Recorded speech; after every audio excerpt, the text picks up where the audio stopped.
All right, guys. We are ready. Here we go. All right. So now, I guess I'm live. Here we go. Who do we have out there? Guess I'm live.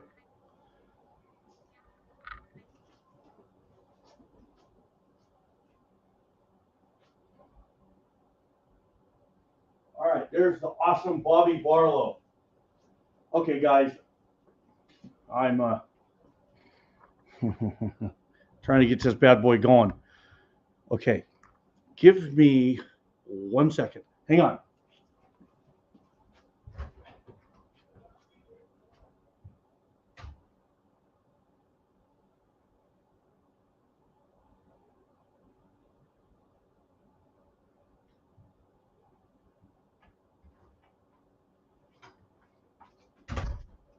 All right. So now I will be able to read my comments, your comments.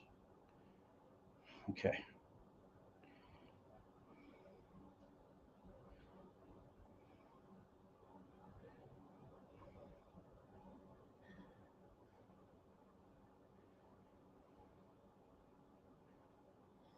There we are. We have Bobby Barlow, Andy 79Z28, Michael Hurtnick. Okay, so I have been fighting with that thing for like a half hour trying to get it going, and I got it. So I signed my Streamyard into another Gmail account. Had the whole live stream up and running, but oh, okay, here we go. All right, so for this live stream, what I'm going to do, I'm going to be doing some of my real world reloading for my 300 PRC. What I'm going to do is I'm going to kind of explain some things, kind of what I've done with my brass. And my idea here is not to show you guys how to do it, because I'm not a pro. I'm new to long range shooting, but I'm going to show you what I'm doing. Take what you want, leave what you don't. If through my journey of learning the process of what to do and not to do, if I can pass that on, that's the whole idea. Okay. So I see we have Alaska one, Andy Bamadad. It's good to see you, brother. All right. So what do you say? We come on over. Now, I think that the best way to approach this is for me to kind of go back to the beginning. And I'm going to tell you why. Because we have new reloaders who are saying, okay, I want to do this. Where do I start? If I take off where I'm at from here, I'm kind of leaving them behind.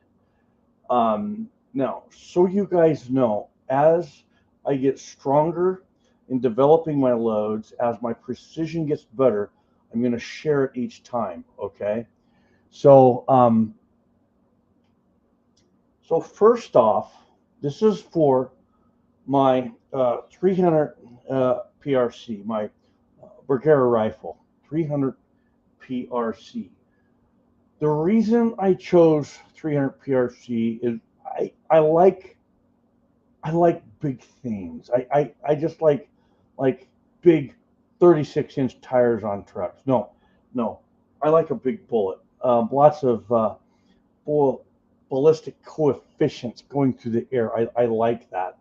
I've always been kind of a 30 caliber kind of individual. So I went with this 300 PRC. PRC meaning precision rifle cartridge. Okay. So there's a lot of a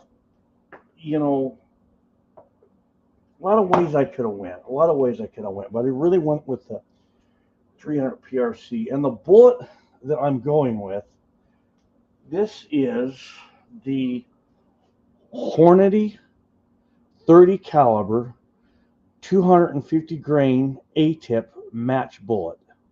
It's got a twist rate of 8.5. Okay. Now, the twist rate on my rifle is a 9, a 1 in 9, but this bullet does stabilize out in my 1 in 9 just fine, no problems. Okay. So that was a little bit of a concern, but once I began shooting it, I realized this bullet's going to work. Okay, so let me drink a little coffee here as I go. Guys, I got this sore throat going on, so I just want to kind of, keep it going. I don't want to get too hoarse, okay? So I'm going to tell you something about this bullet. This isn't a typical run-of-the-mill bullet. This is an extreme precision bullet in every way, all the way from the point of manufacturing all the way to paper. All right. Remember what we're doing.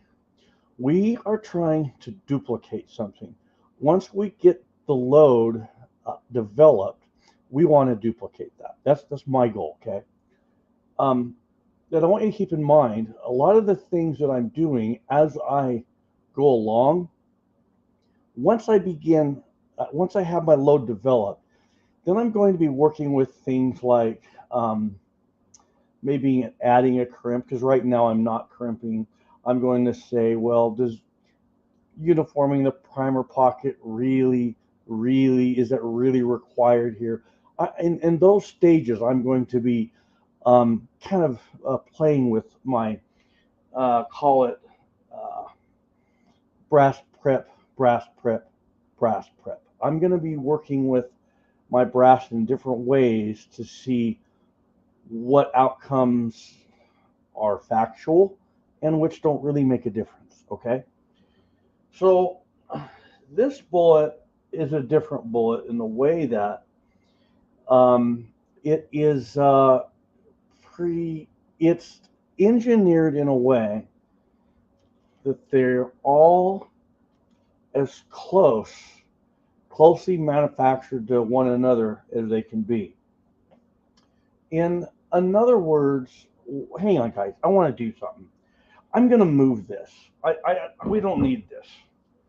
I'm going to sit down over here.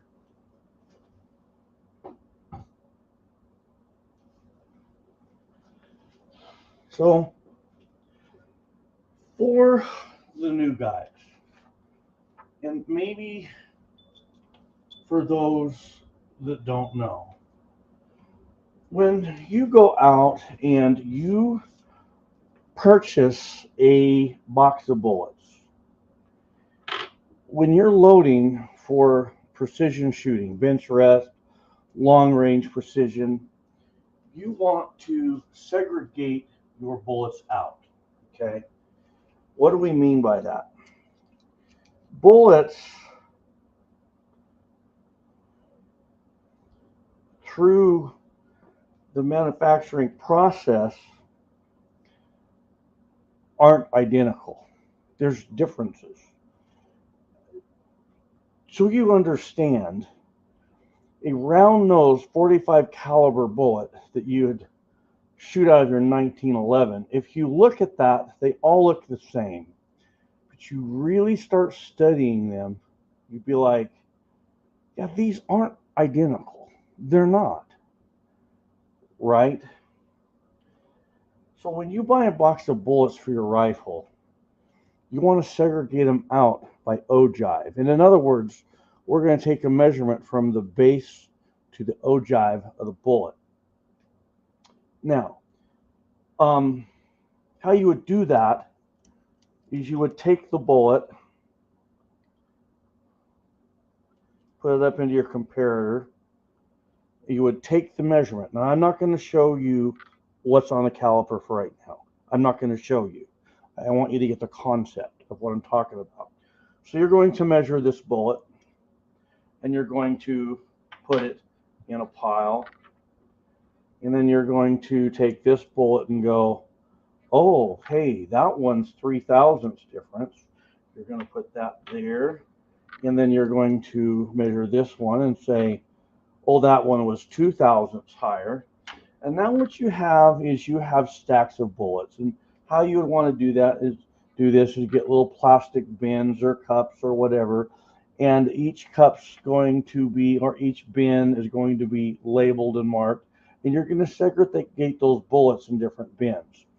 So once you went through all the bullets, the box or however many boxes you're going through, then you're going to load those in groups. So in other words, let's say the box with the most bullets is your center box. You're going to load all those first. And so now we can say those are all identical, or as close as identical as we can get. Okay? So that kind of gives you an idea of that process. And that's why when you go and you buy bullets, you want to buy them all in the same lot if you can do that. Okay? Kind of like if you look on this box by Hornady Manufacturing, somewhere on here, oh, I've got a lot number. So when I bought my 2 boxes, I wanted them to match. Okay? So when you're talking about a typical bullet that you're going to load up for long range precision, once you buy the bullets, you're going to begin measuring the bullets. Comparing. This is a comparator. You're comparing. And you're breaking them down into the same. Okay? Well, now let's talk about this bullet. Why did I choose this bullet? This bullet is actually a great bullet for a beginner, but it's also a great bullet to take it as far as you want. Once you get experience, this is a very easy bullet to work with. And you say, why? Well, I'll tell you why. First off, these bullets are sequentially manufactured. Sequentially. What do I mean by sequentially? Well, let me tell you this. If they were non-sequentially manufactured, imagine bullets being made by the hundreds a minute going into a big barrel, and they fill the barrel, and then from that barrel they're going to package the bullets in whatever order they take them out. Okay, now that whole barrel was one lot. Let's just say, as an example, for our illustration, we have let's just say a 1 gallon bucket, and we're going to fill that 1 gallon bucket. All those bullets were made in the same lot. Okay, but they were non-sequentially packaged, meaning basically they are packaging them from the bucket source into the package. That's non-sequential. Okay, sequential would be these bullets here were all made 1 through 50. The order in which these are placed is the order in which they were manufactured. That's the first thing. Okay? The second thing, no human hands have touched these. None. The bullets that are still in this box, no human hands have touched them. Okay? The ends of these bullets have the aluminum tip. These aluminum tips are manufactured as close to specs on one another as they can be. For argument's sake, they're near perfect. These bullets are manufactured as near perfect to one another as you can get. Now, I have had a couple, well, more than a couple, almost heated arguments on the phone. from other reloaders telling me you need to segregate your bullets, meaning I need to run every one of those through my comparator. And I say, no, I don't. And they argue me, and I say, okay, watch. Put them on FaceTime.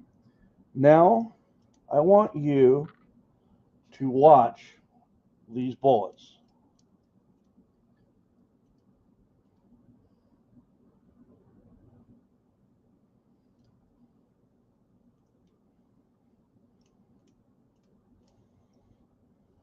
Wait,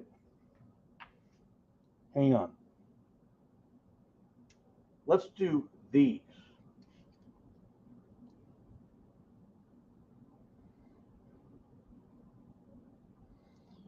One 0.010. 1.010.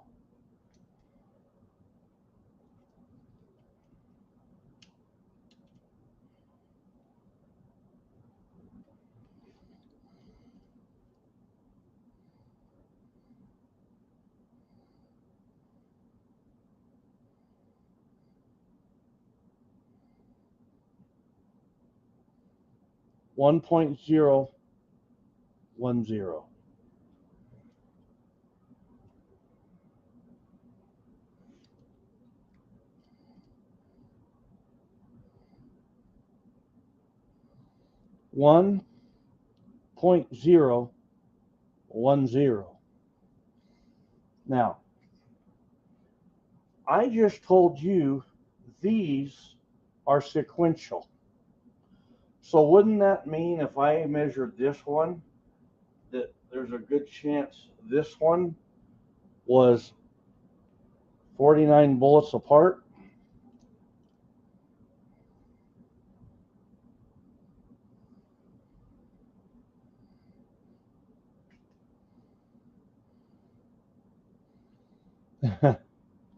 One 1.010.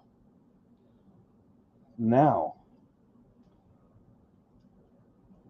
these 3 bullets, those were from another box.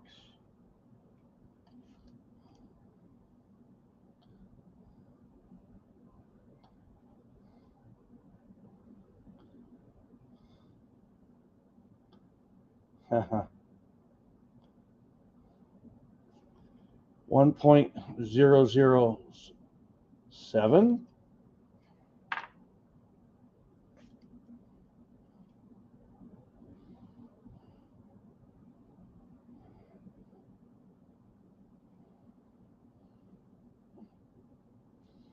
One 1.007.5 to 8. Look at that.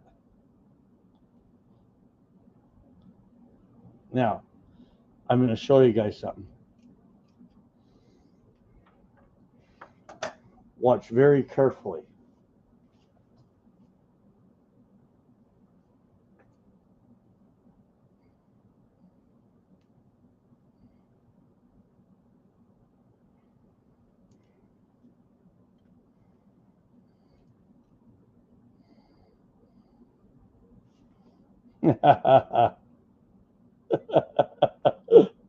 Is that amazing? Okay. You just saw that. All right. Let's talk about just the bullet. These are made without humans touching them. Okay.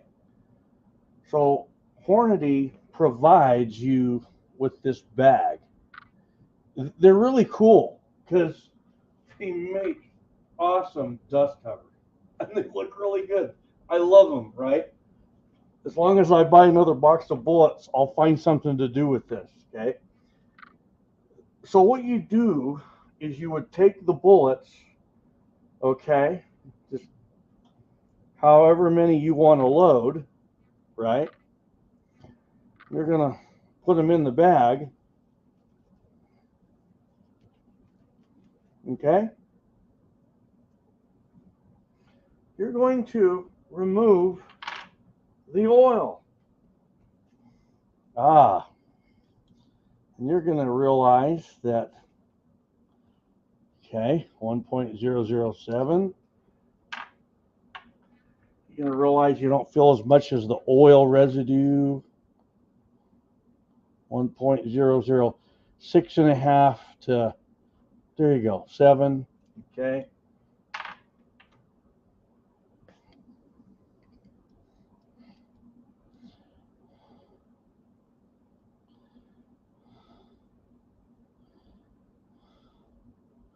We're close. That is so close. Okay. So now watch.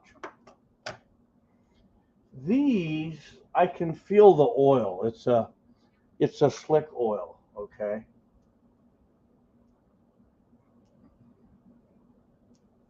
By the way, let's come over here, and we're going to turn on the Lyman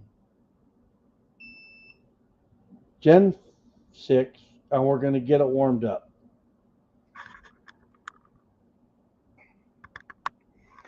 Now we're going to come back here.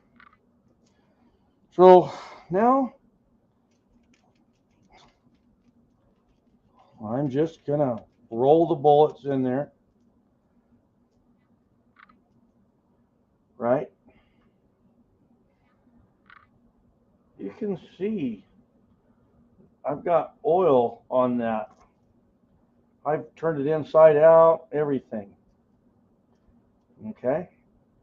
There. So now,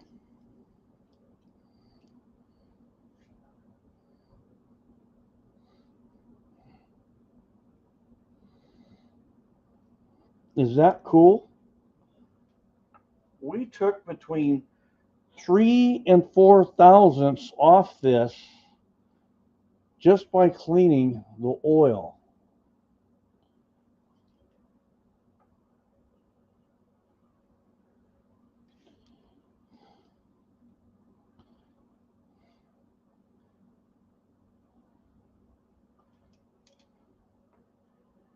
There's 2 morals to this little episode of this live stream.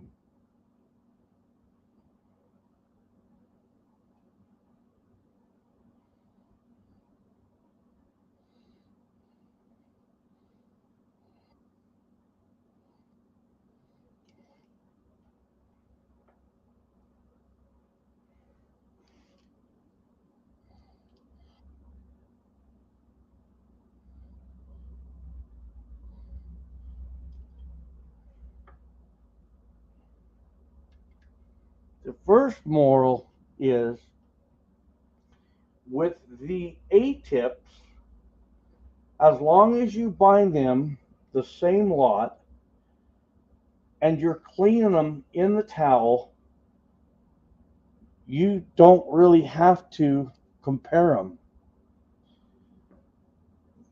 The second moral is if you get one that appears to be 1 thousandths off, rewipe it down, rewipe your comparator down,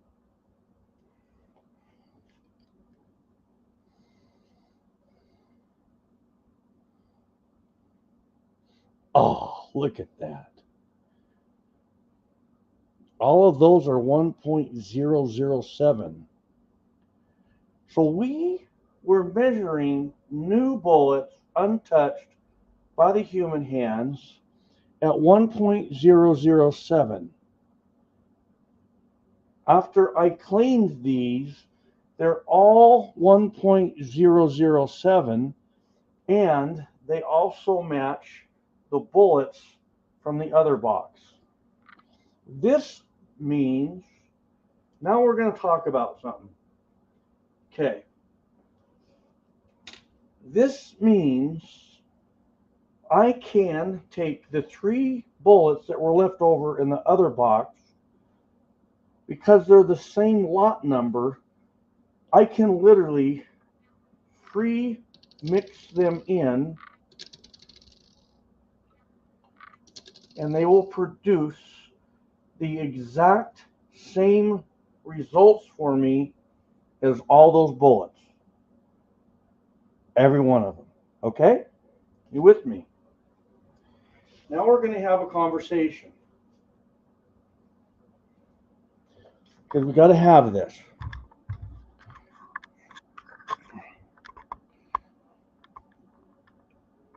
I'm going to read some names off here.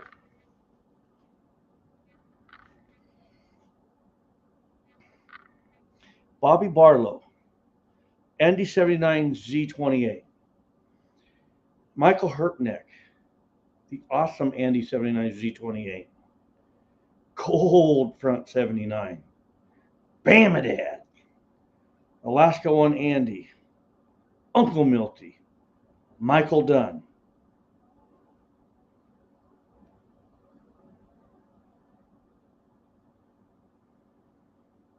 Big Easy, Tactical Fud,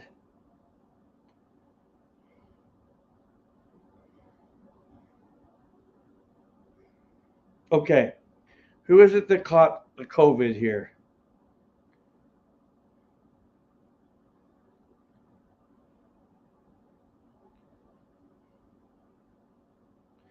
Michael Dunn caught COVID and RSV. Guys, I think I have RSV. I'm pretty sure. But just know you catch the COVID, you beat it, you got the antibodies, you're stronger. It sucks. I've been sick since about 2 days before Thanksgiving. Today's really the first day I'm feeling good. So Walter and me were talking today, and I told Walter something. So my asthma has been really bad since about 2 days before Thanksgiving. But every day, I don't complain about it. Every day, I get up and I enjoy my coffee. I enjoy my life. If I'm going to be sick, I can be sick and be happy, feeling good too. So remember, don't let it affect this, okay? Stay focused. Negativity does not build immune systems. This being positive builds immune systems. Have fun with life. It's your time. Use it wise. And pray for those who are ill. And so my prayers do go out with you. Trust me. All right. We got to have this conversation now. There's too much of this going around the internet. You'll see on social media someone say, well, do I have to redevelop my loads if I empty a jug of powder and use another one? Okay. I was going to say in days past, but in years past, in centuries past, really wise reloaders, when they bought their powders in the single 1 pound jugs, they would buy it by the case. My preference always was to have a 1 pound jug. Why? When you have an 8 pound jug of powder, it's okay.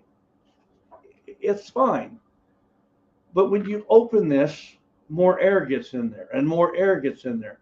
And by the time you get down here, there's more air than there is powder.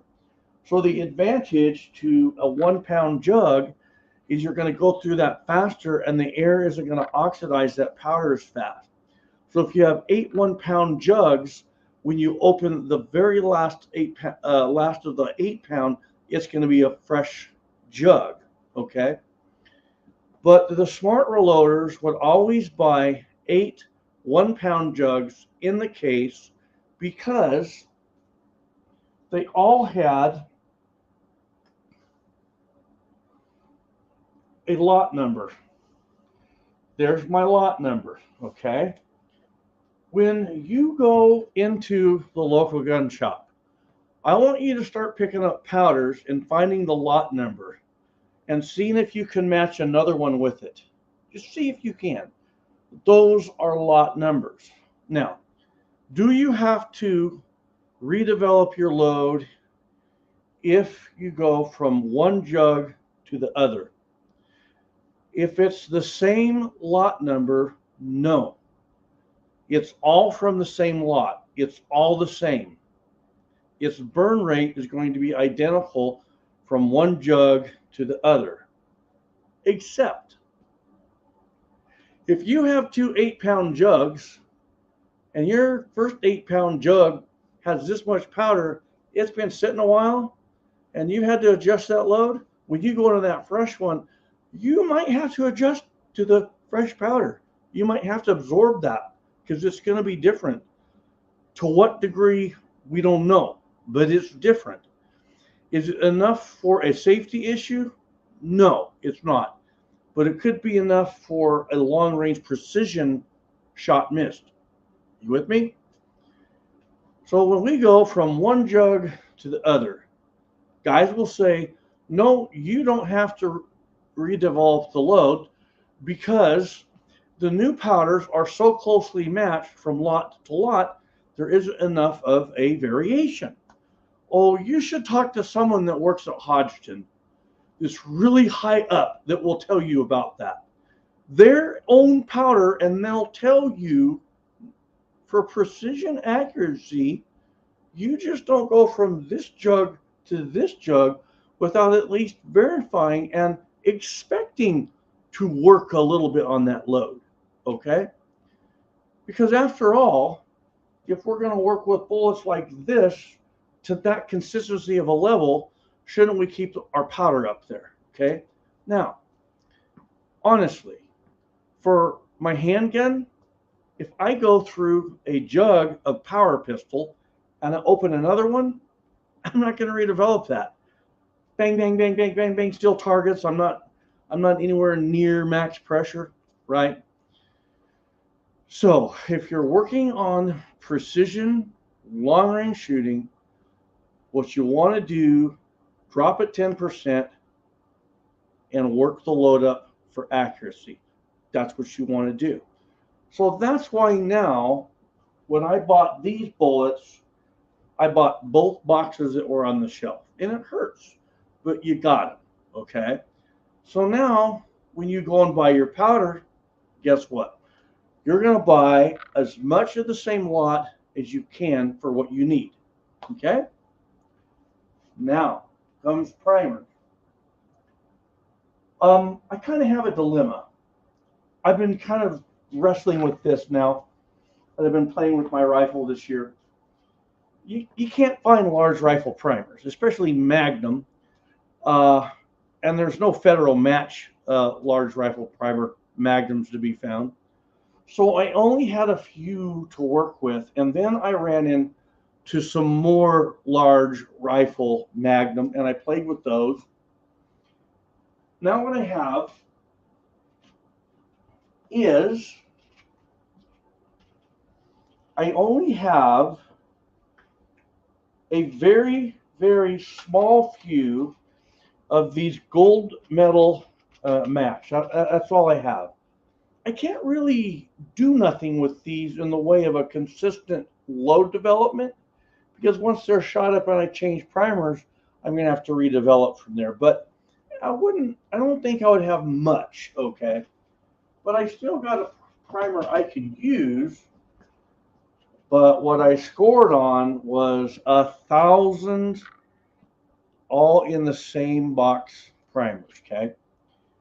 I got 1,000 large rifle Magnum primers. What you wouldn't want to do if you can help it is just to buy. So you see 200 in the store and you buy them. You know, like right now, local gun shops are only selling 2 sleeves. If you see that they have, you know, okay, if you go into a gun shop and you see they have a whole bunch of primers and you need more than 200, ask them, say, are all those of the same lot? If they are, then you're going to buy 2 and then go back the next day and keep buying 2 every day till you have a bunch of these primers that are the same lot. Because now you have all your bullets the same lot, you have all your powder the same lot, you have all your primers the same lot. Now you guys know why I waited so long for my 300 PRC. I've only got so many rounds I can put through my barrel before I burn it up. So before I start pulling the trigger, I'm going to make sure I do my homework. I've had a lot of guys go, isn't it killing you? You haven't shot that? Well, I've shot a lot of guns in my life. What's killing me is not finding my components, okay? So this brings me to this now. Brass.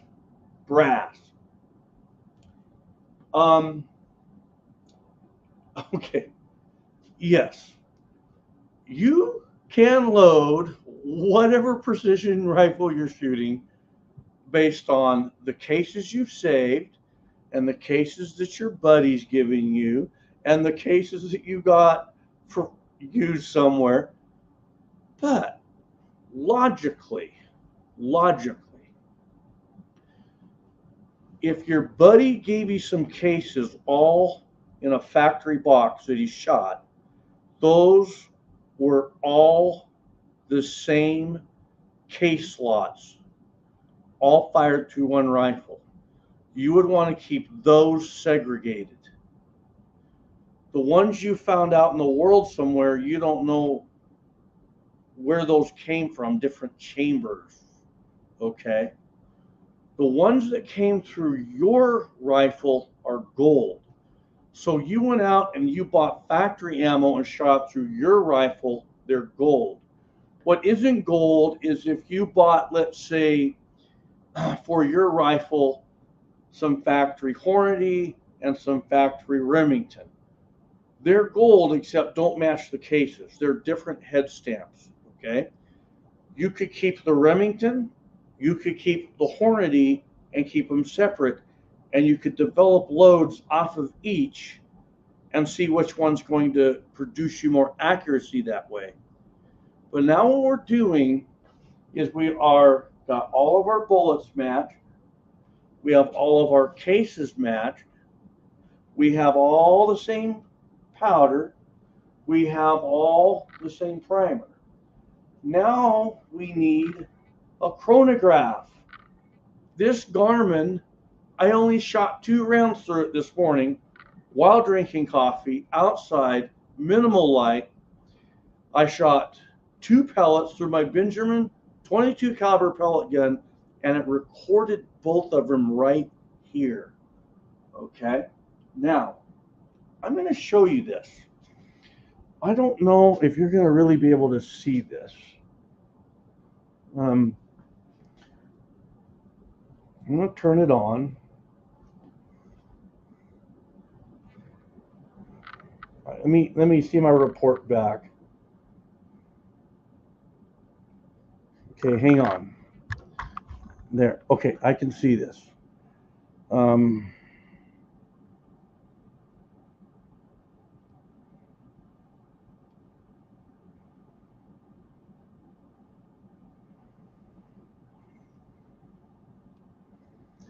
going into my history.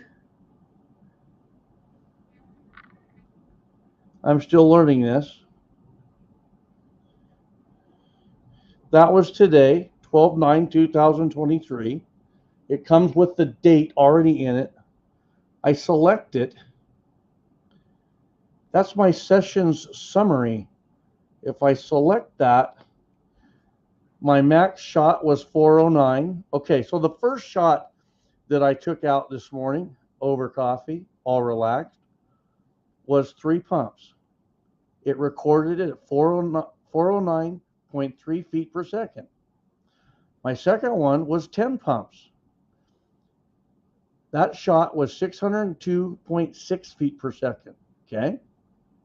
Now, my extreme spread was 193.4 feet per second. My standard deviation was 96.7.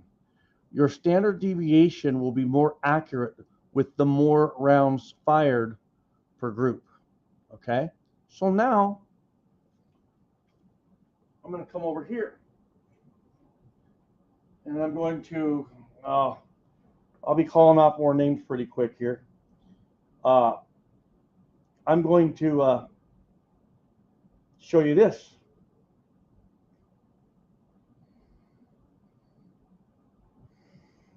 My cell phone.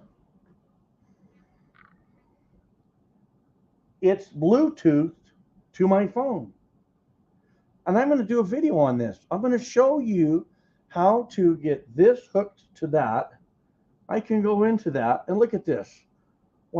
That's my video playing. That's my live stream. I have notes right here. Little notes. I can click on that and now look it up here. I can start typing notes. Okay. And it gives me my speed for my first shot, speed for my second. Okay. It'll even report power factors, kinetic energy.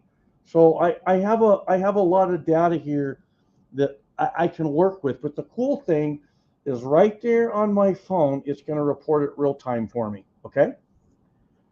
So you gotta have a means.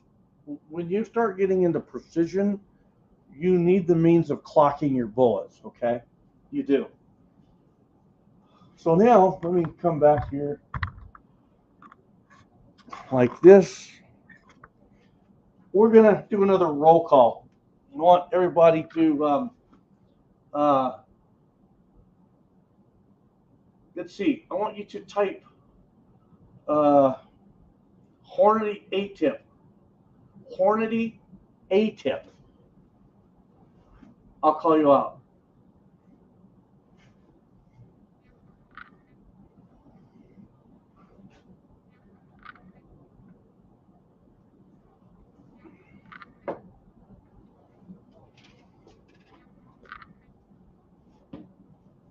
Uncle Milty, Cold Front 79. KM, Pentecost 66, Big Easy, Bobby Barlow, William Boy. Everyone, welcome William Boy to the live stream. Alaska One, Andy, Del Pogue.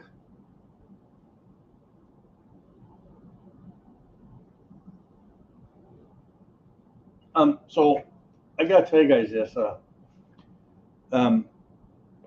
So today, off the subject, Miss Highboy and I, we were going around town. We had a great day, a fun day out, but we got hungry. We wanted to go to lunch, and we wanted meat, steak. I was thinking steak, but we went to Longhorn Steakhouse. I don't know if you have a Longhorn Steakhouse near you, but if you're in a Boise, Idaho area, I'm going to tell you something. I have had ribs, baby back ribs, all kinds of ribs, from probably midway, Washington, Oregon, all the way to Tennessee. I would say Longhorn Steakhouse has almost as good of a rib as I've ever had. Martin's Barbecue in Nashville, Tennessee is my favorite so far. And this was great. So they cook their ribs, but then they char them. They're to die for. And so I got a whole entire rack. And between each bone was a lot of meat. I just had to push it with the fork, and it just came right off the bone. And every bit of it was moist. It wasn't dry. It wasn't overcooked. It was not undercooked. The sauce was spectacular. And Miss Highboy, she had a sirloin steak, an 8-ounce sirloin steak that was tender. Man, those guys, they know their steak. So Longhorn Steakhouse, and their mac and cheese was incredible. They had this onion soup where they've got this crisp cheese with bread floating about this thick, and the cheese is over the bowl, and the cheese peels off the side of the bowl for you to nibble on. And when you cut the cheese, floating in the onion soup, it's got this broth flavor that's to die for. And oh, it was so good. So Longhorn Steakhouse, Boise, Idaho. If you're in the area, get over there, get you some. KM, you're so funny. Okay, here we go. So now what I'm doing, I kind of showed you guys a little bit of how I hand prime my cartridge cases. So I want you to think about something. Something just dawned on me. This is just something to put in your bag of knowledge. You ever notice how people go around and they say, I need a clip? They mean magazine. There's a difference between a magazine and a clip, okay? Well, there's a difference between cartridge and caliber. If someone walks up to someone and says, what caliber is that? Or they say, the caliber I shoot is 30-06. That's incorrect. 30-06 is the caliber or the cartridge, but it's a 30 caliber, okay? Right here. This is a 30 caliber bullet. We can use this in any 30 caliber cartridge, all the way from an .06 to a 300 PRC. So remember that. The caliber is the bullet designator, but it doesn't tell you what cartridge it's shooting in that firearm. So cartridge and caliber, they're apples and oranges, okay? Okay, so now I showed you how I did my priming today. These are once fired cases through my 300 PRC. When I got them new, the first thing I did was I uniformed the primer pockets and I measured all of my flash holes, okay? To be honest with you, after about 20 flash holes, I said, they're perfect. It's Lapua. And I knew it was, but I had to know, Lapua, everything's different. But when I got them, I inspected them, and they were perfect, just like I knew they would be. And then I uniformed the primer pockets, and then I sized the neck. Because, why would I size the neck? Okay. Over here, I have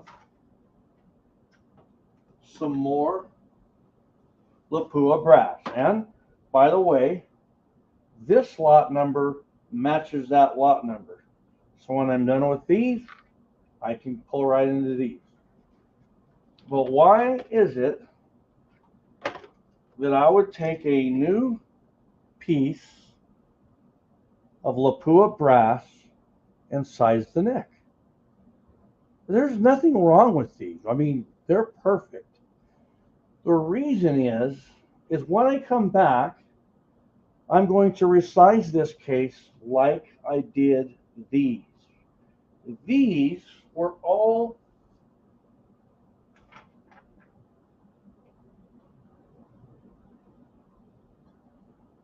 neck sized with this. That means if I didn't neck size these, when I seated the bullet, it's going to have a different neck tension than when I come and seat them on the second time around. So what we do is right out of the box, you're going to set your neck tension to your die. So when you come back through a second time, it matches. Okay? You want to match the neck tension for when you seat the bullet. Okay? So the first thing I did with my new cases, check the primer flash hole for uniformity on the cases. They were fabulous. Uniform. Then I redid my neck tension, and then I went ahead and little chamfer, okay? You go this way. You go counterclockwise. What I did is I counted them. Every one of these has 8 revolutions. 8 revolutions. 1, 2, 3, 4, 5, 6, 7, 8. Done. Do everything the same. Okay? Now, I told you guys once I get my load developed and I'm happy with it, then I can begin tweaking what I'm doing on the bench to see does it really build into accuracy. Then I can begin playing with the amount of revolutions. Is that really going to play into my accuracy? I'm going to probably say no, within reasoning. So as I go, I will be definitely be experimenting with what I do on the bench. So now I shot these through with my rifle. I came back. I universal decapped them with my FW Arms decapper. I love that thing. And then I dry tumbled these. That's all I did was dry tumble them. They came out really good. I dry tumbled them for the night. And then I separated the media, made sure there was no media in the flash holes, and I wiped them all down by hand. They're all wiped down, okay? You want to make sure, especially something with a 300 PRC that's putting out a lot of horsepower, you want to make sure you get all the lube off. If you fire that case with lube on it in your chamber, you can get what's called bolt thrust. When this obturates in the chamber, the job of the brass is to expand, stick in the chamber. It has to stick in the chamber. This sticks to the inside of the chamber so gas can't slip by, okay? But if you have lube on it, this can slip in the chamber and come back and hit the bolt, destroy your rifle and hurt you. So you want to make sure all your lube is off, okay? So that's what I've done, okay? So once I cleaned them, once I wiped them down, then what I did was, all right, before I really did anything,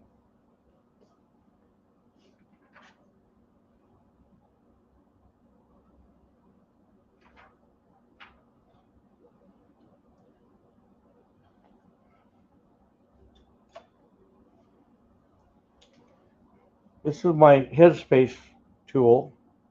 As you can see, it's 0. I don't know if you guys can see that.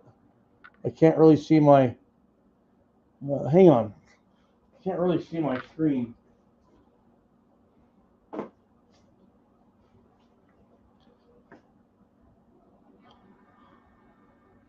See, it's zeroed. So that's the that's my calibration. tool. So now what I'm going to do,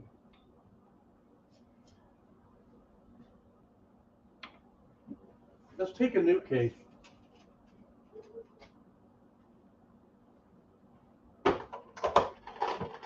Okay, here's a brand new Lapua cartridge case. You can see the annealing colors from the annealing.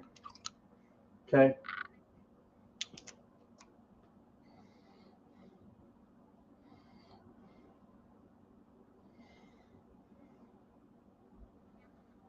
Zero.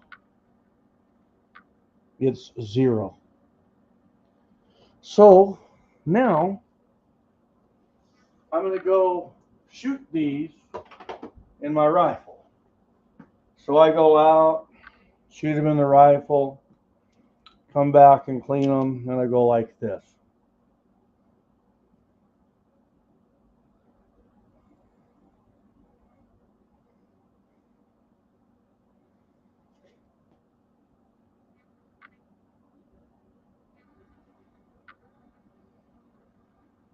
That rifle looks to me 7.5 thousandths.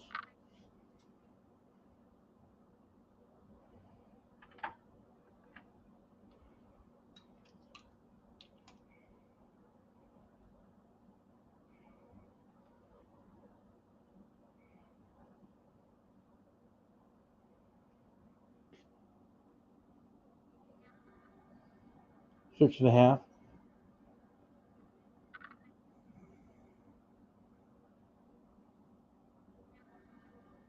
Seven. Okay. On one hand, we could say my chamber is about 7.5 thousandths larger than a Sammy Min, but that's not correct. And the reason is because they're going to continue to grow. What happens is the round, when you fire it, it obturates. It doesn't grow. It doesn't lengthen. Those are correct, or those are incorrect terminologies. They obturate. When you blow a balloon up, it obturates. It means it expands in all outer directions. Okay? Obturates, all outer directions. So your brass, when you fire it, it expands and then contracts. But the next time you fire it, it's going to expand, but it contract less. And then the next time it's going to expand and contract even less, right? So what's going to happen over the next few firings, these are going to expand to a point where I'm not going to get those to chamber in my rifle. And that's going to be more of a true definition of what the size of my chamber is in my rifle, okay? But for right now, we're working with a round that's 7.5 thousandths larger than a Sammy. Now, I'm going to talk about this, and I want you to process this. You have to process this. I'm going to make a fictitious story up. Guy comes up and he says, and it's not that fictitious. It's really not. Happens more than we know. A guy says, I only shoot new brass. My father was one of those guys. My father, he had one rifle where he only used new brass, and all the old brass went to his other 30-06. He had the best performance out of it. But if he ran new brass in his other 30-06, it didn't get quite the accuracy. Well, why? Very simple. My rifle these grew 7.5 thousandths. But what if I had a tight chamber? What if my chamber was, say, 2 thousandths above a Sammy? Oh, that would mean that when we took a new piece of brass, it's got a 2 thousandths fit. That's going to be pretty snug. Okay. So that's why some guys will tell you in their rifles, new brass is what they use. But if some guy says, I only use new brass because when I reload it and fire it again, I get worse accuracy or less accuracy, that could mean he's sizing back too far under a Sammy and he's got too small of a cartridge case. Think about it. What if I took these and I sized them back 4 thousandths under a Sammy? Right? So now we have some brass. You have some brass and we have to size it. So for right now, all I'm going to do is neck size. That's it. I'm just going to neck size. Now, there's going to become a point where this isn't going to chamber in my rifle. And this is my theory now. Now I'm going off my theory. At the point this won't chamber, then I'm going to use my rating competition shell holders and I'm going to do a full length resize, bumping it back. So when I do my full length resize, I'll accomplish both of those. But for right now, these are chambering just fine in my rifle. So now, I've primed these, and now I'm ready to prime these 5. Now, this is my Lyman hand primer. And when you are priming large rifle by hand, those primers stand taller than a large pistol.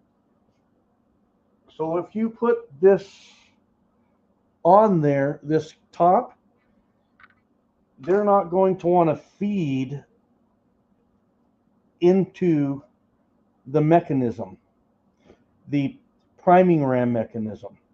So what I do, they will, but you're going to be shaking it, and then you're going to have colorful words come out, and that's no good. So what I do is I just feed one at a time, like that. Might have to encourage it, and it's a glorious thing. It's beautiful. Okay, now, what you don't want to do, one, don't be this guy, right? You can cause that to ignite. Have your safety glasses on. If that goes off, just like that, it's just going to go off. It's going to go straight up and you got your safety glasses, no harm, no foul. If you tilt it to either way, you're going to cause the primer to kind of seat off center, and then you're going to have brass shavings. So what will happen, if you're like this, you catch a brass shaving, and the next one, that brass shaving that's stuck in there is going to get stuck in the next one. They got a brass shaving factory. It doesn't work. So what you want to do is you want to hold it straight up, kind of jiggle it, now straight in, and if you hear it go click, that's a no-go. You want it smooth. See how smooth it was? If you feel it go click, that is just a barrel burner. That's one that you're going to set aside, okay? You're not going to use it for your for competition, okay? So I'm just going to sit here one at a time.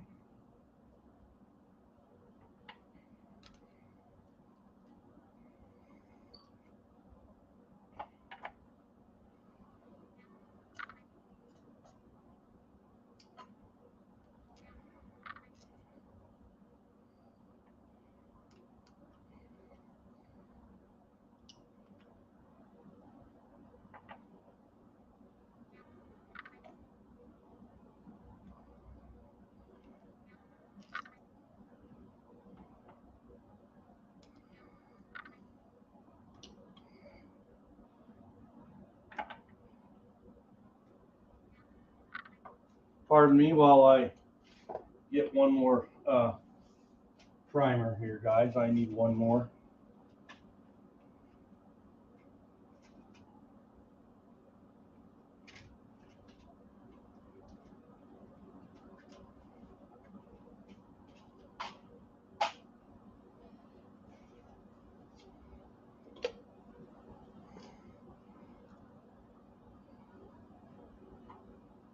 Oh, no.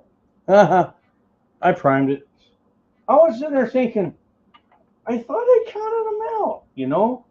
Okay, I got to make sure I have all these. Now, okay, so hang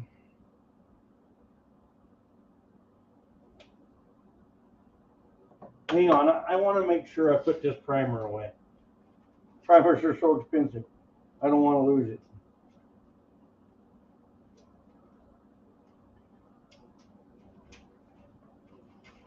Now I'm going to show you this. Today I used an example of in reloading. There's two kinds of reloaders.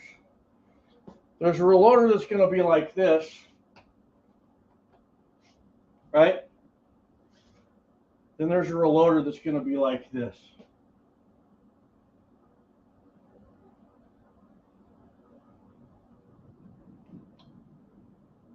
Okay? There's time to go fast. I always check my primers, and you'll see me, if you followed me since the beginning of my channel, I take a flashlight and I go over these and I look them over. But now with these, I am really going to look them over.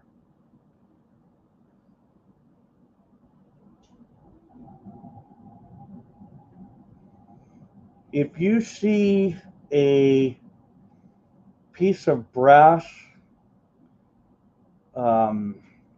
like a hair, you know, a brass shaving, I would pull that and just have that as one you're going to send down range. Okay.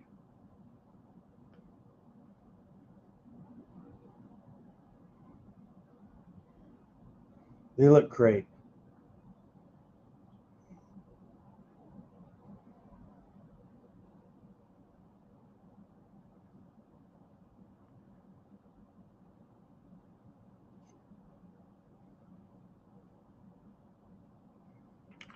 Oh, well, those go to Andy. Okay, now we got to talk about that. Hang on, let me grab these. Oh, that one goes to Andy.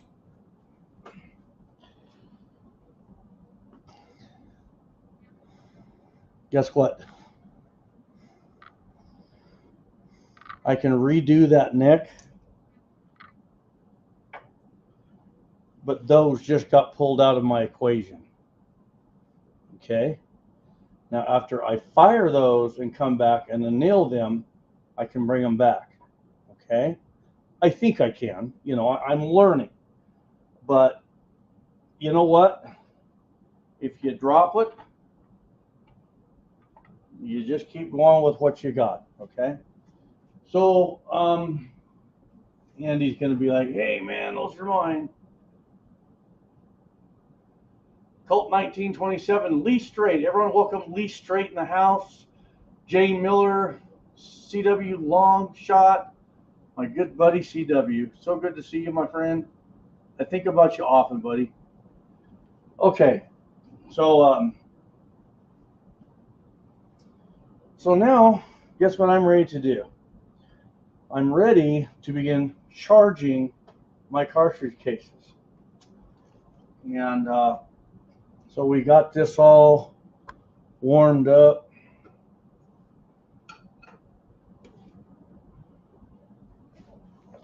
And I really think that this Gen 6 is just the greatest.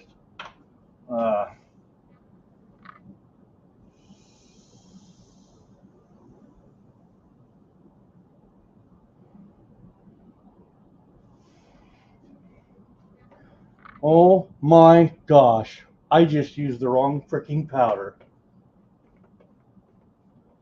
I cannot believe I did that. I really didn't.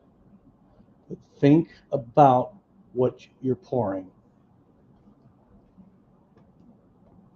Okay, listen to me. Listen.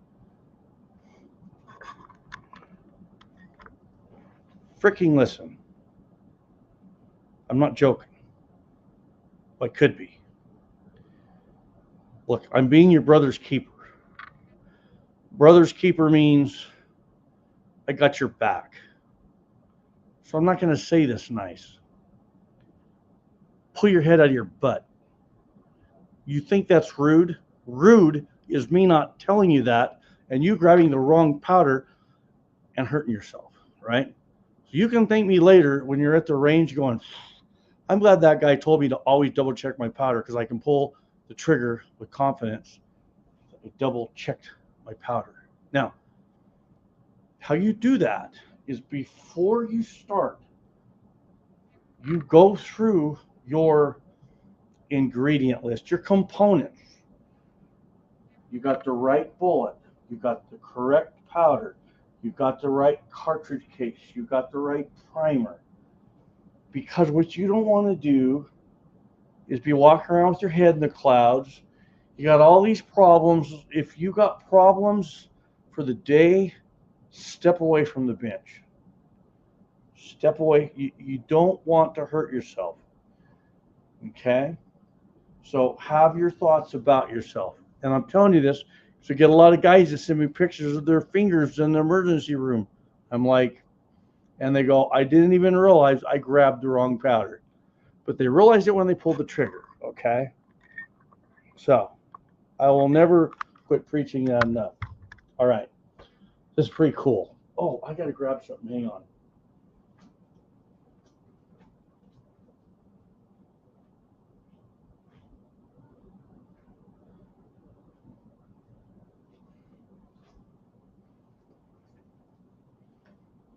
Okay.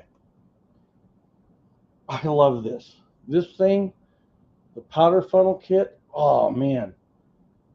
This is like, I would say, out of all the products I've gotten in the last 2 years, this got to be the top. Well, I'll tell you what beat it today was my new Garmin. Okay. Okay. I'm sorry, guys. I didn't have that ready. So now I'm ready to charge some cases, okay? And you can do this however you want. But I'm just looking at the comments. Okay, I'm going to get my first charge here.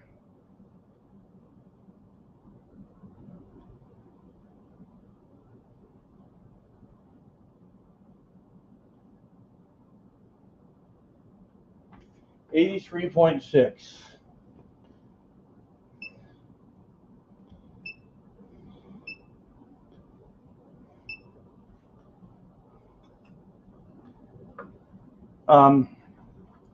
Hold on.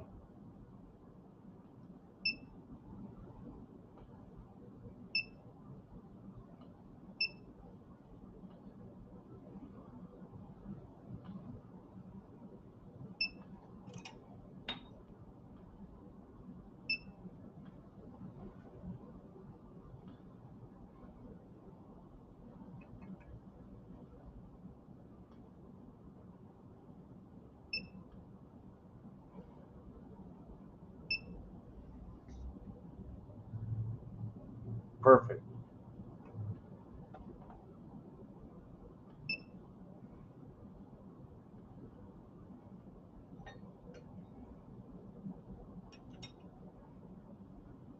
Okay, I'm good to go. So I want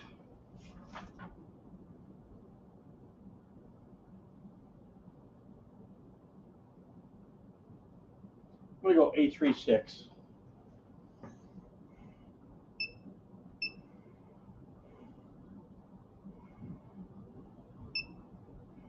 Ah,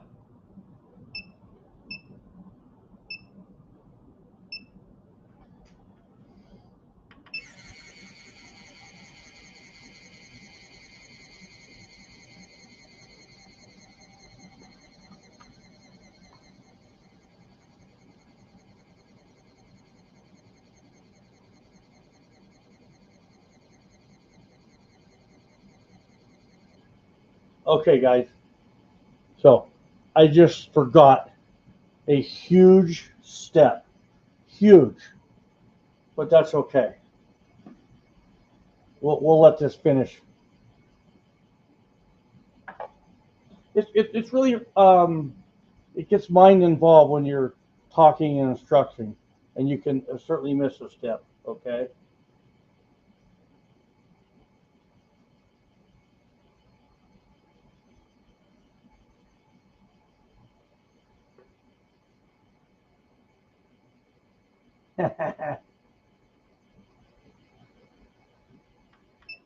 I just think it's just going and going. Okay. Oh, because I'm in the wrong mode. That's why. Okay, hang on.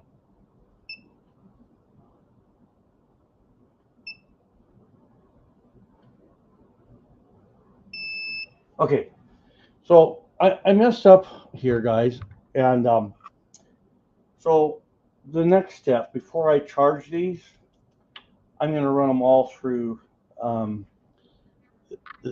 this.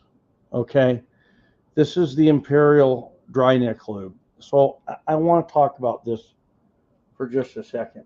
So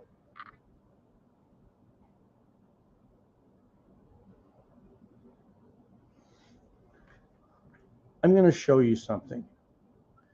Okay. Um, I want you all to pay attention.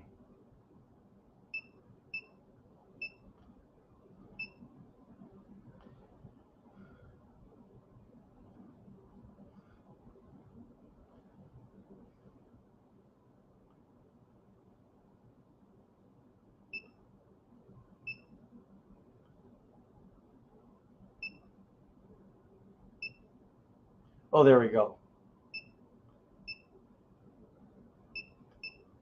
Okay.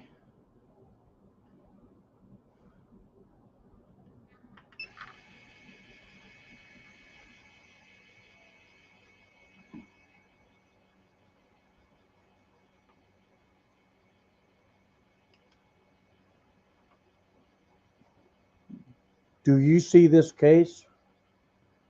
Watch.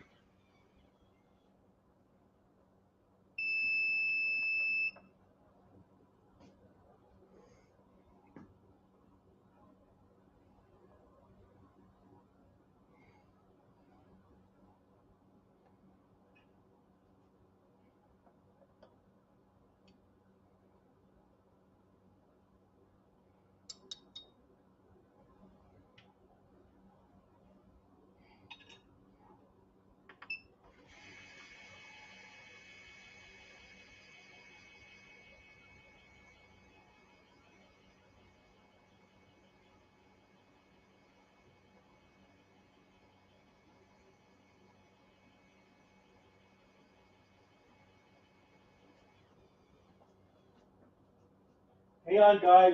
I'm grabbing something.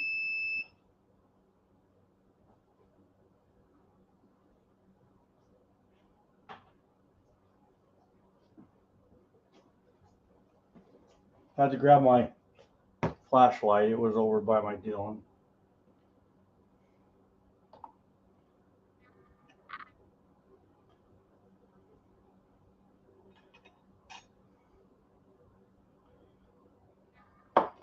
Okay. Before I seat the bullet, I always check for the charge. Now, even if I know I filled 2, I'm going to check 2. This one I put in the graphite. This one I didn't.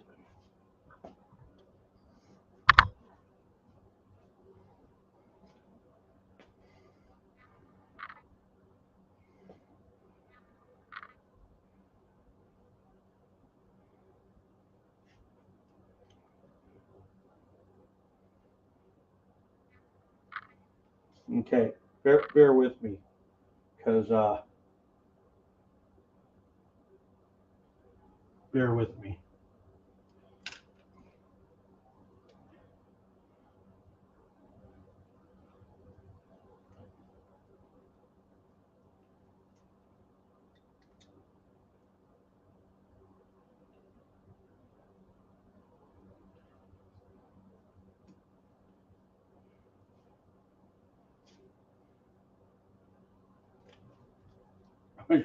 I'm going to show you guys this.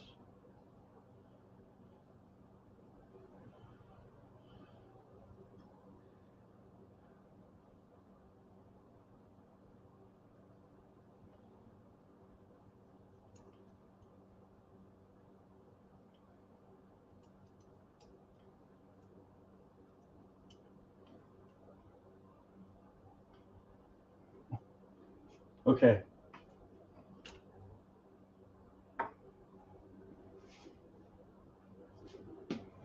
I'm going to show you a couple things at once. But remember, this case has graphite.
One, two, three, 4.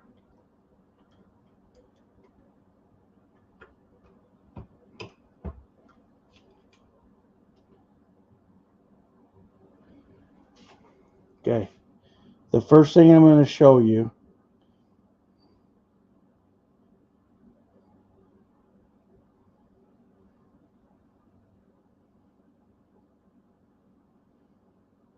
now, watch this.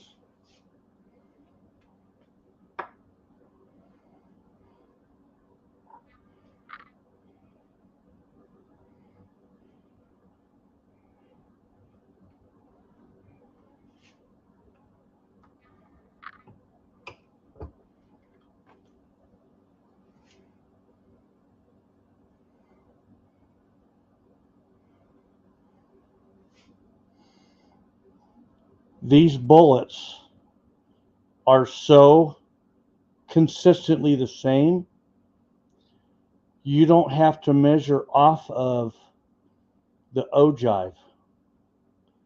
What a fabulous bullet for a beginning reloader. Is that something, or is that something? Okay.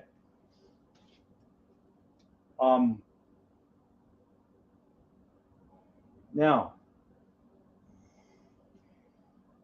so the first thing I wanted to show you is I was able to measure off the ogive and get the very same length down to the thousandths. But now I want to show you this. Pay attention to what I'm about to show you.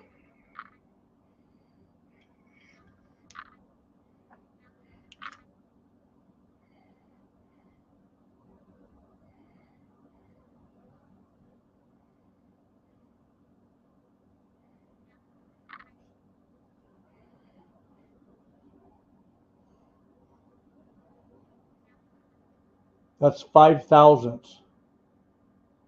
5 thousandths.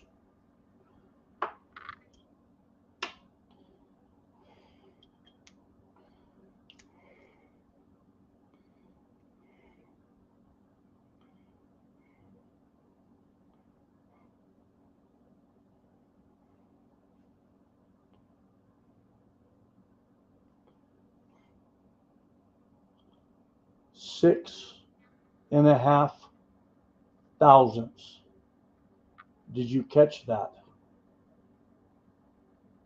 Okay, one more time.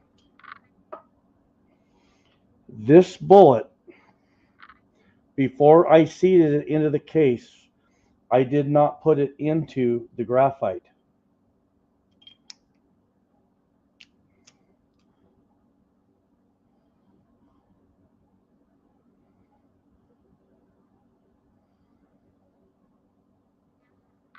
It's like 4.5, 5 thousandths. Okay.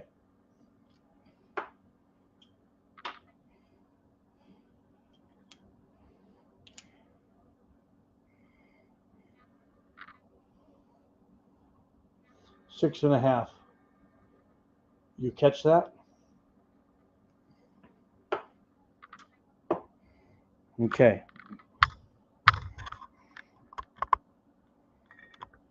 Boys and girls,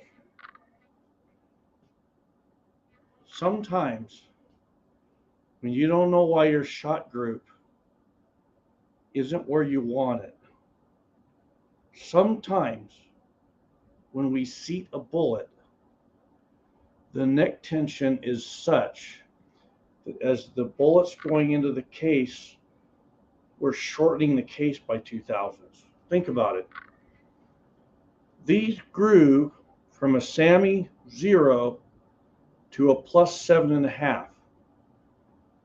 And I didn't full length them down. I neck size, but I still want them to grow a little. So we come along and we take a case and we say, well, we're not going to bump it back.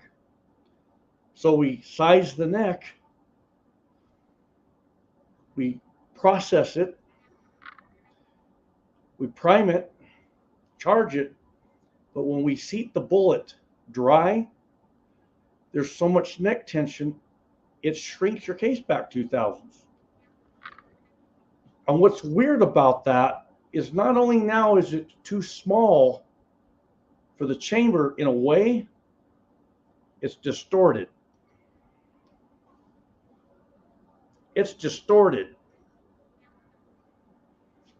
I could give this to anyone and they would say, that's beautiful. Woo! Look at that. You a good reloader. Yeah. That sucks. That sucks. This seated like velvet because I ran it through that. Now,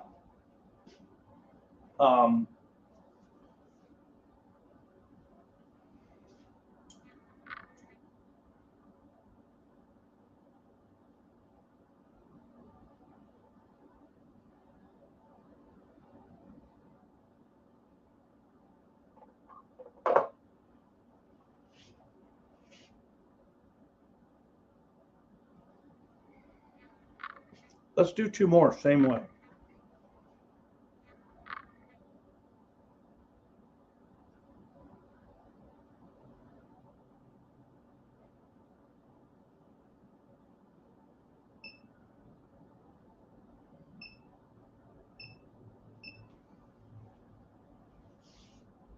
double check your numbers. Look, put it in, go back and look. And I should be checking them off, but I don't have a pin. Actually, I might have a pin over here, but it's okay. Oh.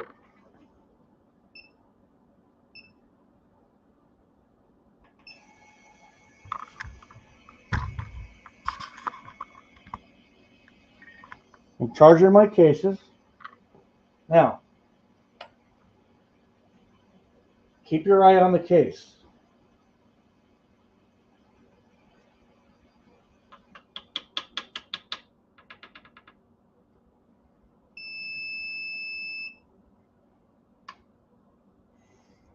Your powder already has graphite in it. You're not hurting a thing. Graphite? No graphite.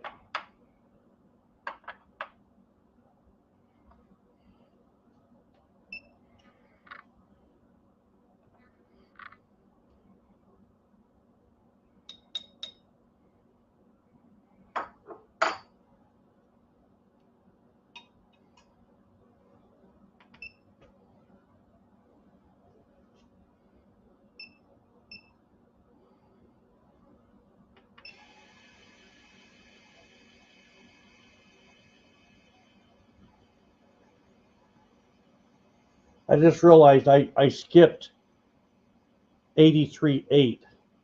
I went from 83.6 to 84. I need 83.8.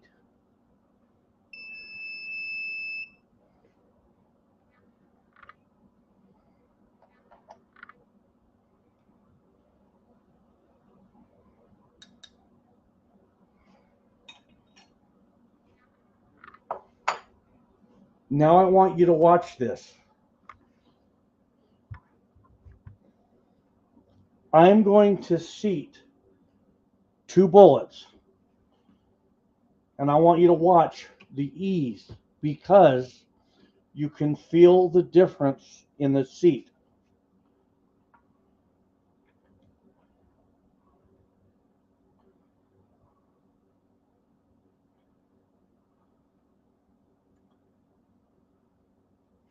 Okay, watch my fingers with ease, okay? I'm going to try and, I can't see my screen, and make sure you can see this.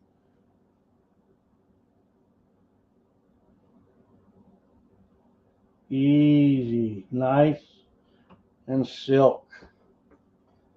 Nice and silk. Now watch this one.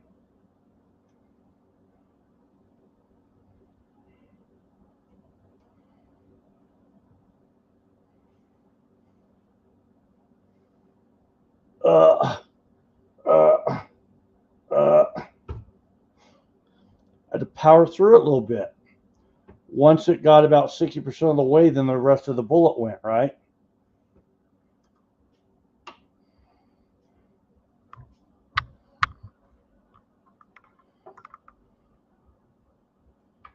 We'll do this one first.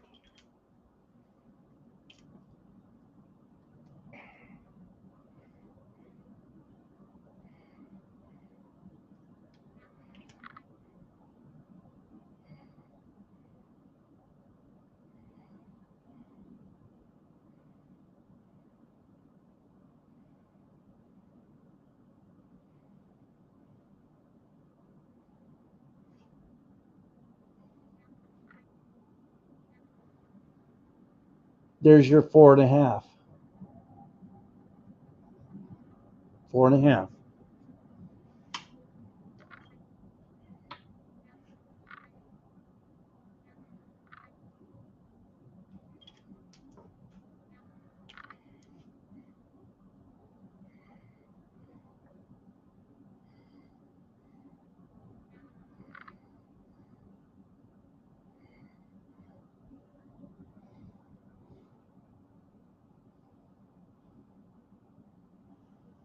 There's your 6.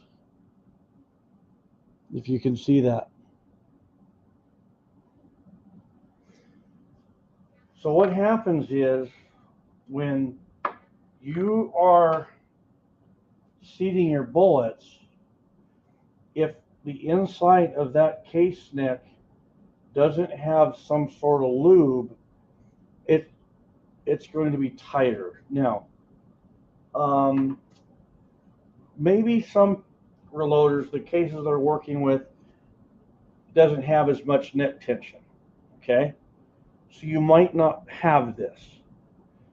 But if you notice you're setting back a thousandth or two, then you need to go this route. So you have this. Okay. So now I'm going to skip a hole. I missed my 83.8, so I'll go ahead and do that.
Make sure you're paying attention where you're charging your cases. You don't want to overflow, okay?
I felt like when I charged this one, I lost a little powder on the side. I don't think I did, but I wanted to be dead sure.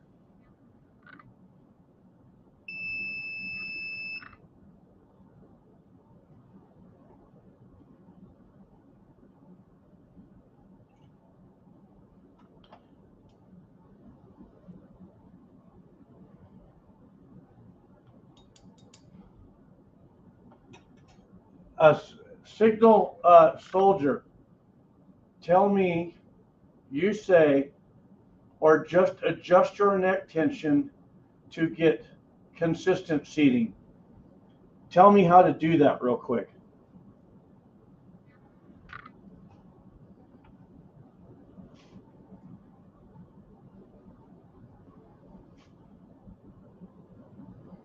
And I know what you're going to say, but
okay.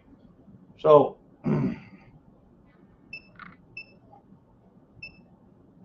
Signal Soldier says, or just adjust your neck tension to get consistent seating. Okay.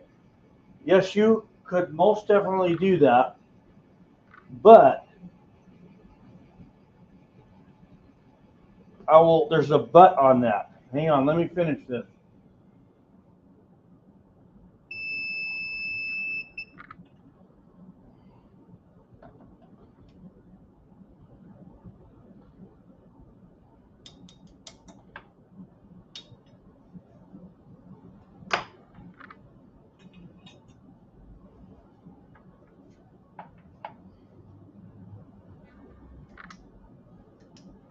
Sometimes I can see the powder, sometimes I can't.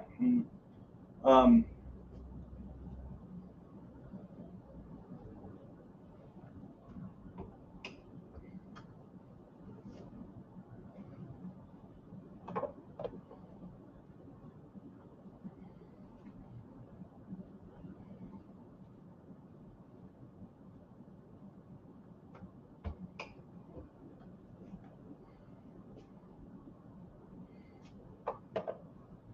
okay.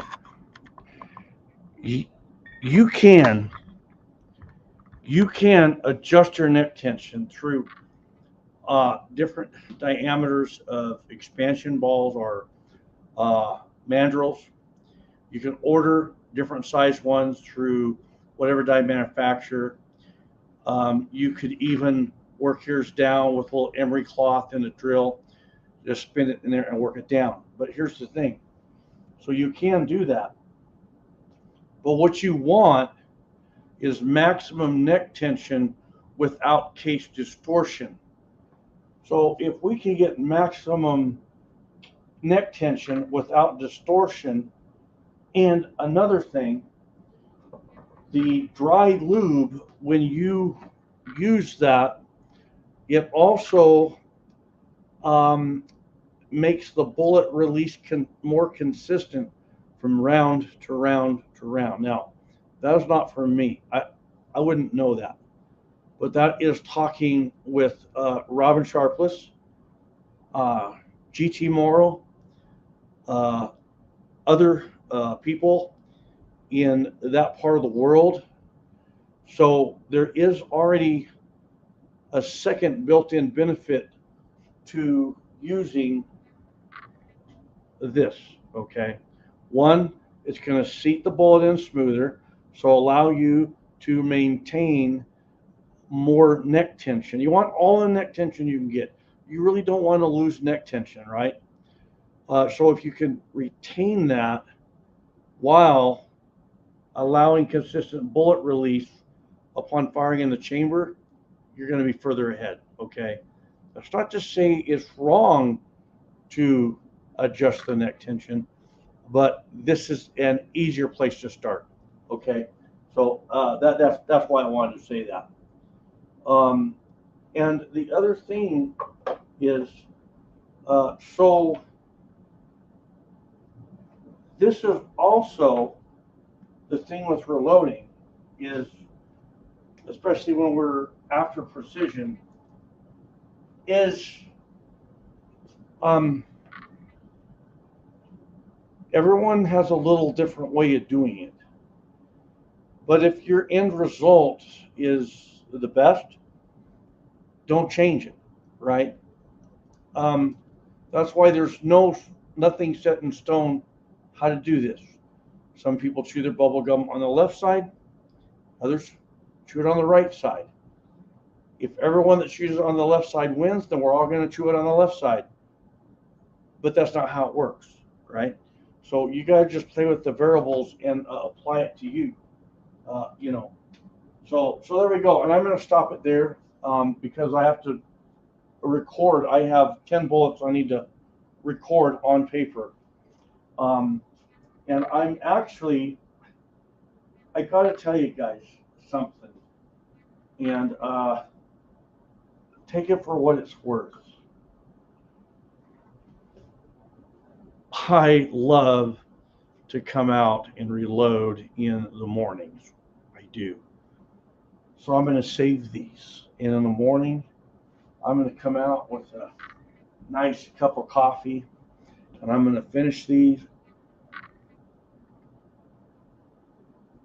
And then I'm going to hit the desert. Yeah, with my chronograph. Yeah. And I'm going to send some pills downrange. And so I'd like to ask that you guys would be praying for me, that this would be a successful journey for me, because I never shot long range. I've always been square with you guys. 400 yards, my max shot. Why? I've always been more into hunting, shooting coyotes, this type of thing. And the other reason is long range is always, it's not cheap. But now that my home's paid for, I don't have the debt. I want to do it, but if you pray for me that I could learn in a way that I could instruct it back to you. That's all. I don't want to do this in a way that I'm the best shooter in the world, that I'm the greatest reloader. I would just really rather go out and learn it and come back and share it with you so you can go out and you can pass it on. Pass out. We're just here to have fun. So there you go. So, all right, guys, that's it. I got to tell you, man, I got to tell you. I suck. I really suck. Okay, here we go. Any questions before we do roll call? Any questions? Let me have it. Let me have it.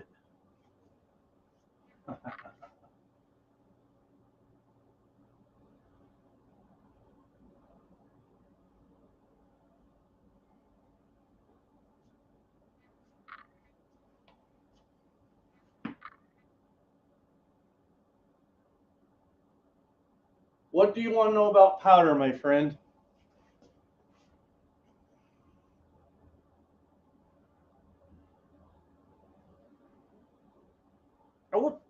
I will tell you guys something.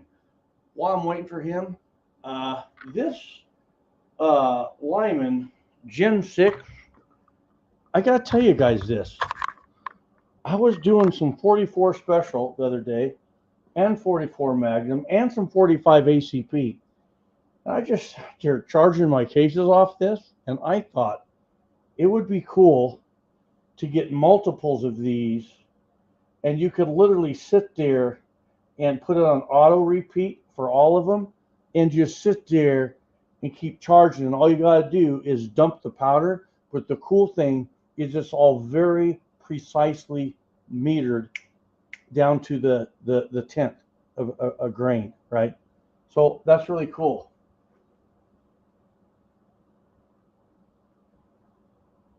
Oh, no, it wasn't the wrong powder. I said that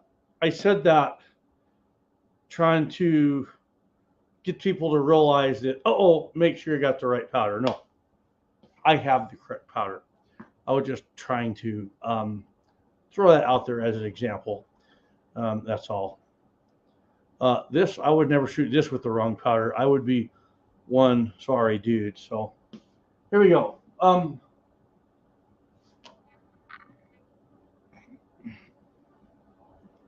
Okay, so we got YB normal in the house. All right, what do you say? We go ahead and have a roll call. I'll call you off, and then I'm going to go in and see what the beautiful Miss Highboy is doing.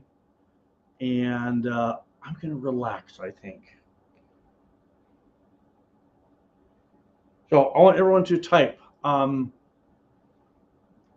PRC, and I'll call you off.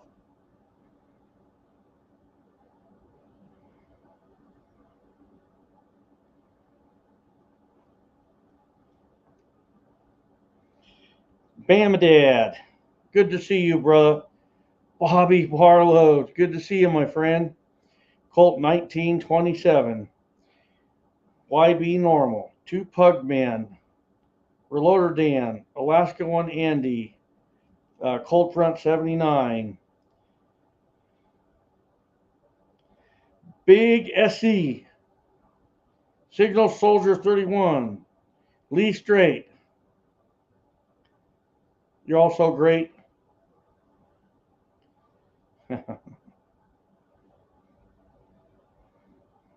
Got 24 on. Okay, you guys are great. So I want you guys to have a really good week. There we go. Lee Straight. Right on, man. He got right. You know, I asked my wife something today. I asked her this. I'm not trying to get into politics. I'm not. But I asked my wife.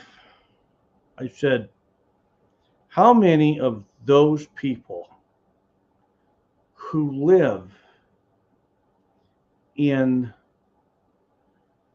the less populated areas of the United States, wonder what percentage of those people received the vaccine? I have a good idea because I have friends in those parts areas. And fewer of those people received the vaccine. One of the biggest reasons those people didn't receive the vaccine, they don't tend to watch the news. So therefore, they don't have fear driven into them on a daily basis, okay? So what can happen is when you look at a communistic society where the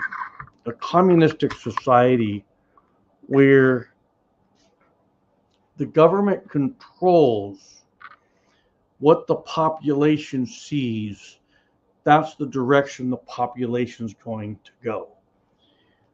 So when you begin seeing the society of a free country becoming sick, fearful, anxious, anxiety's high, is because of what we're taking in. The great Zig Ziglar always said, garbage in, garbage out. When you go and you talk to people that are in parts of our country that don't watch the news, and they're leaning on a fence post, enjoying a cup of coffee with no shot, no vaccine, they had the COVID, and they just thought it was another cold, and life was normal. we soon realize that what happens to us is on a daily basis, we're absorbing all this negative energy. And what we're doing is we're reacting to something it's a lie. It's a lie. I always told you guys since my channel started, when you look and the government's putting something in your right pocket and you're looking, when you get done, you don't realize it, but they just took something out of your back pocket that was a lot more. So when you look down and they're giving you all this free stuff, over here you're losing your freedoms. And when they're coming over here and they're warning you about this being bad and this being bad, they're robbing you over here of a good night's sleep. And so what happens is every day of our lives, we go out and we're experiencing all day long. We're experiencing all day long. We see it. We worry about it. But now all of you have a different job. Now all of your jobs is to quit watching the lie, to quit following the lie, to quit buying in on the lie. And your job is to go out in that world and be the shining light. Guys, I've been sick since 2 days before Thanksgiving. And every day I've gotten up and I've just went on about I haven't missed one day at work, not one day. And so I stay segregated. You know, it's not like I go around making others sick, but I have asthma. That's my biggest thing. But so my whole point is right now you have a choice. Tomorrow's Sunday. What are you going to do with your week? And what are you going to allow to be put in your head? You do understand on a biblical level, on a truthful level, the demons that are in us are really individuals. That they are. A demon is a person who had a body. That's what they are. And they're looking for bodies just like yours. There's worry demons. There's all kinds of demons. And when we worry, that's the opportunity for that demon to come into you and beat you, right? So the first thing you want to do, give it all to God. Give it to Jesus Christ, right? The demons are tormentors. Oh, what did Jesus say? If we don't learn to forgive others, he'll turn us over to the tormentors. What were the tormentors? The demons. Oh, you got to forgive someone. Who are you angry at? Who are you mad at? You won't get rid of a tormentor in your body till you forgive someone. That's Jesus' word, right? So we got all this world going around with demons in them. And your job is to forgive others. That's a number one command from Christ. Forgive. Forgive. That's love. When we give it to Jesus, we give him all that credit, and then we go out into the world and we make the world a better place. Not because of who we are, but because the world needs your light. So, God bless everyone. Don't let this life get you down.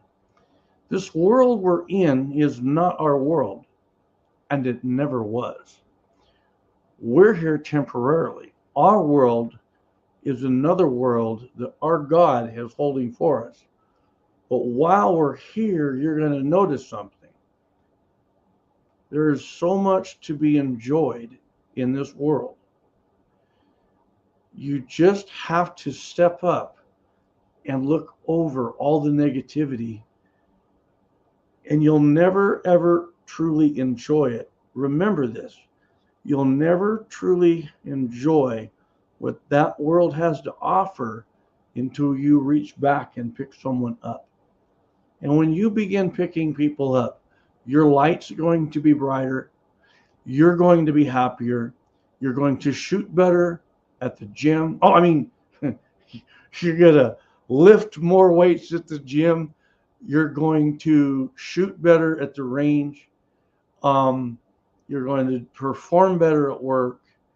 And people are going to be drawn to you because you're happy.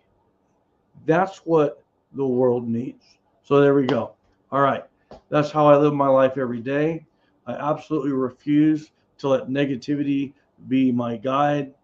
I don't lend myself to things that aren't of my Father in heaven. I don't work. You know what? It's like, the Bible says, a wise man thinks about when he's going to die. I'm going to die. I've always known it. Why should I worry about COVID? And if I'm sick and I give someone the thumbs up while I'm sick, when I've been in the hospital and I've had surgery, it's like the doctor said, well, you're going to take this long to recover. And I say, well, I'm going to go a little faster. And really, if you got a good doctor, he's going to like that. And, and so we're all sick. We're all getting old, and we're all going to die. So until that day that you die, God bless you. Don't stop. Don't fall for your social media. Stand strong in the freedoms that your Father has blessed you with. And keep your eyes focused on the Lord. There we go. That's what I have to say. So that's what I'm about. God bless. Happy shooting tomorrow. And we're out. And don't let those get in your way.